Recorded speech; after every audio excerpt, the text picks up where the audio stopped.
He says the supreme spiritual discipline is to tame one's own mind. And then the supreme great quality is altruism. Altruism means thinking about others. In the Mahayana school of Buddhism, the underlying motivation is considered to be very, very important. Why do we engage in a spiritual path? So essentially, there are three motivations, basic motivations. The first motivation, all of them are good. I mean, it's not that one is bad and the others are not good, but they are of increasing importance, one might say. So the first reason why people engage in spiritual practice, why they take up yoga or Tai Chi, or why they, are careful about being vegan or gluten free and organic, and why they learn how to be more mindful or do, meditation courses, is because of the hope to make this life more pleasant. If my body is healthy, that's nice. If my mind is quiet, that's nice. I feel better. So we are essentially trying to make this round of birth and death and endless birth and death called samsara. We are trying to make samsara comfortable. And for many people, this is why they practice, ultimately. Because they're hoping that this will make our present life easier. And in the future, maybe we can go to heaven or something, and that will be even more pleasant. And so if I'm a good girl in this lifetime, then next lifetime should be nice. And this lifetime should hopefully be better also. So this is the first level of aspiration, that we are hoping it is going to make this life and this realm of samsara more comfortable. So to explain this more clearly, I will talk about a dream which I one time had, in which I dreamt that I was in prison and everyone was in prison. It was this huge prison, and we were all imprisoned. And some people were in the luxury suites in the penthouse apartments, partying and having fun. And some people all the way down were in the dungeons, in endless suffering and despair. And in between, some people were working, some people were laughing, some people were crying, some people were hugging, some people were fighting. All different aspects of our human condition. But the one thing we all had in common, we were in prison. And if we were up, there was no guarantee we would not go down. And if we were down, of course, we could also, in time, go up. So there was also this underlying insecurity, because we never knew where in this huge prison house we would be. And whether we were high or low, we shared our common predicament that we were all prisoners. So the idea that we can make the prison pleasant to stay in is essentially the first aspiration. Right, yeah, we're in prison, but it's okay. It's not so bad. But it's prison.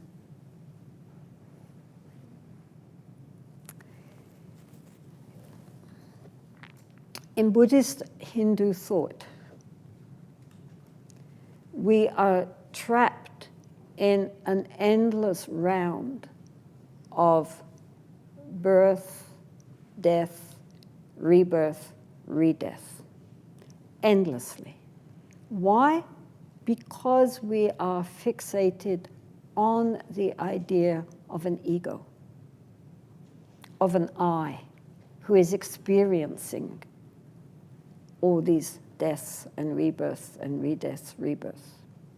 So we are trapped here by the fact that we believe in someone who is trapped. Right? Can you understand? So therefore, from a Buddhist point of view, which is shared by the Hindu point of view also, it's an Asian point of view, merely making the prison, decorating it nicely and making it look very pleasant, doesn't solve the problem, because it's still a prison, which means it's very insecure. We never know what's going to happen.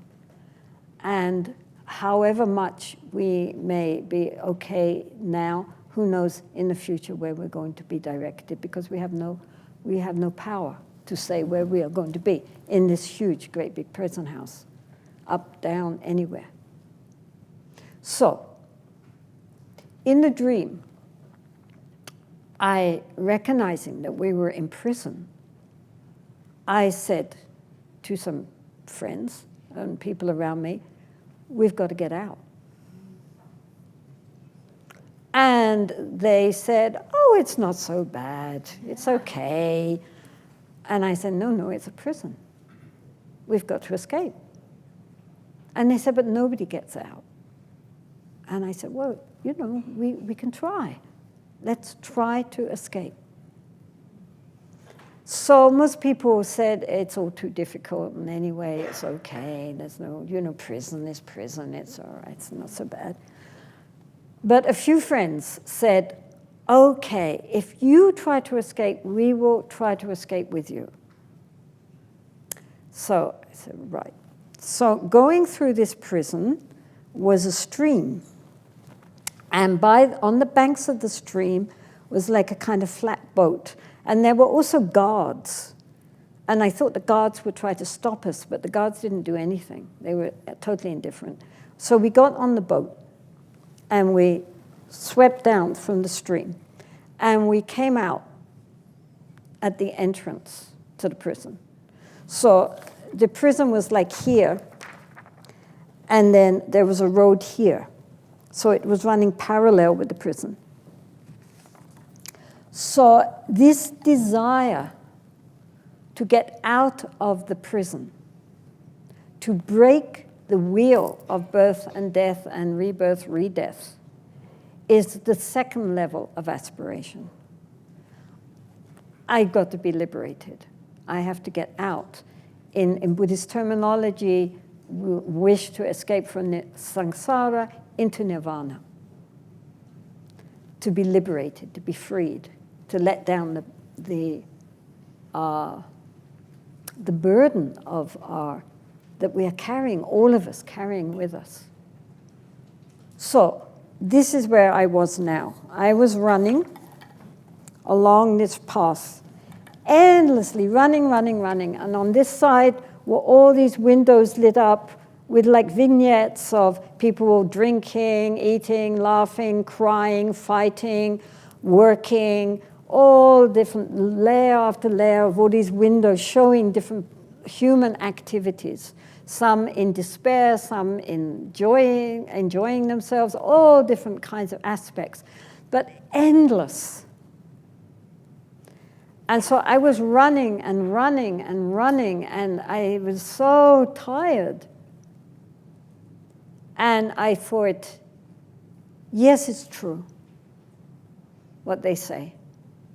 You can't escape from this prison, because this prison is endless. Even I look like I'm on the outside, but actually I'm just exhausting myself, running. What's the point? And so I thought, okay, I'll go back. And then I thought, but my friends behind me are only running because I am running. If I go back, they go back. Therefore, for their sake, I must keep running. So then I was not running for the sake of liberating myself. I was running for the sake of liberating my friends. And as soon as I thought that, the prison came to an end and the road went in a different direction and the dream went on. But that moment of thinking, I am not running for the sake of myself, I am running for the sake of the others, is the third level of aspiration, which he calls here altruism. It's when we are not doing our practice purely for the sake of making our life easier or going beyond the round of birth and death, but we are trying to practice in order to be of benefit for others and liberate others. It's rather like if you are, I mean, this is nothing special. I mean, if you want to go to medical school, and we go to medical school and we study for so many years to become qualified, it's not with the aspiration that then if I get sick, I can cure myself. Right? We want to become qualified so that we can be of benefit for others. We cannot be of benefit for others while we are ignorant of medicine. I mean, I could say, oh, but there, you know, people say, well, you have to go to medical school for so many years. Oh, but that's so selfish.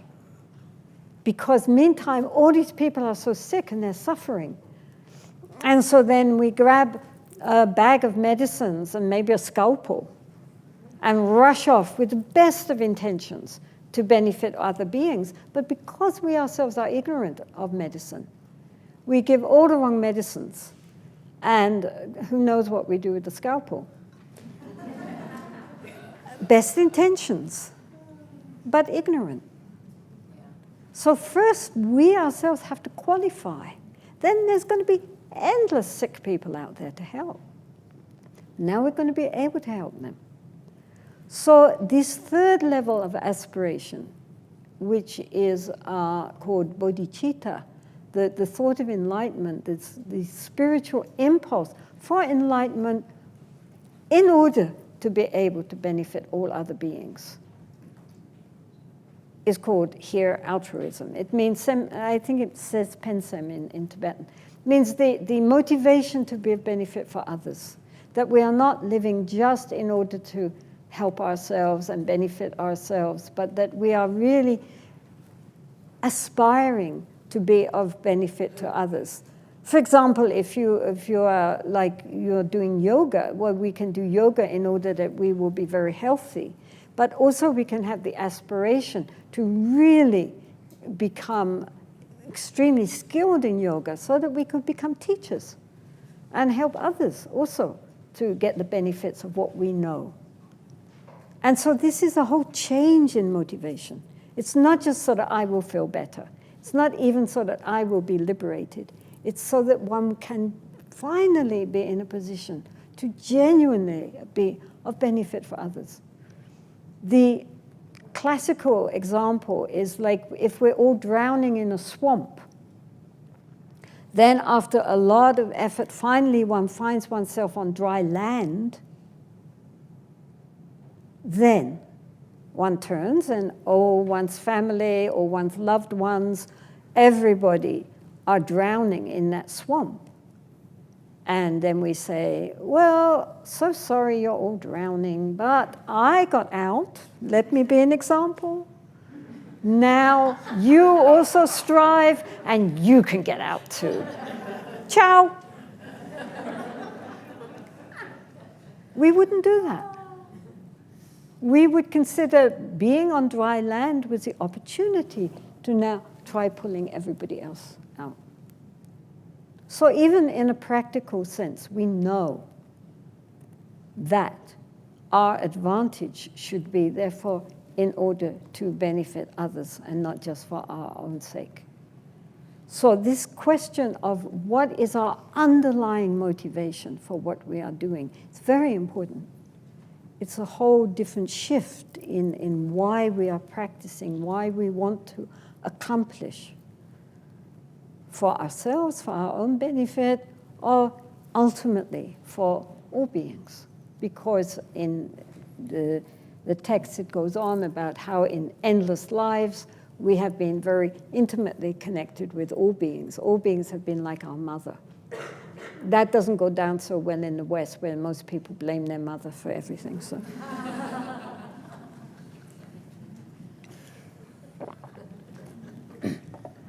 But in Asia, where people appreciate the fact they wouldn't be here if it wasn't for their mother, whatever she might have been like, therefore there is that sense of deep gratitude for the mother, and the realization that through endless lifetimes, we have all been very intimately connected. All beings have been our mother.